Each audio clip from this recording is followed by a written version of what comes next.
Hello everyone, আমি এখন এসেছি খসরবন নীল সরস্বতী পূজাতে। আর আজ থেকে নীল সরস্বতী পূজা শুরু। আর এটা খসরবন বিদ্রোহী সংঘের পরিচালনায় হচ্ছে প্রত্যেক বছর যেমন হয়।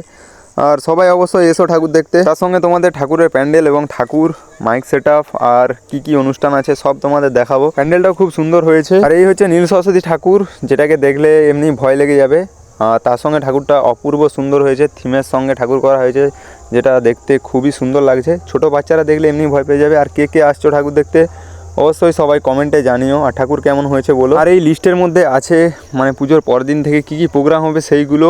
একদম 19 তারিখ থেকে 21 তারিখ অবধি প্রোগ্রাম আছে। আর 21 তারিখ আছে এআরএস ড্যান্স ট্রুপ, সঙ্গে ফুচকা খাওয়া প্রতিযোগিতা। 19 তারিখ আছে মিউজিক্যাল চেয়ার, বিভিন্ন রকমের ক্রীড়া প্রতিযোগিতা, যেগুলো খুবই ইন্টারেস্টিং।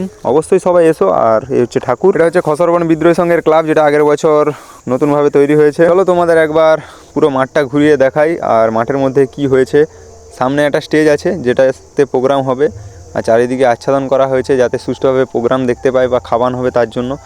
মাঠটা একদম সমতল করা হয়েছে রোলার দিয়ে, যাতে খাওয়ানোর কোনো অসুবিধা না হয় বা অনুষ্ঠানে। যাই হোক, খুব সুন্দর লাগলো আজকে। তো কে আসছো অবশ্যই সবাই কমেন্টে জানিও আজকের ভিডিওতে।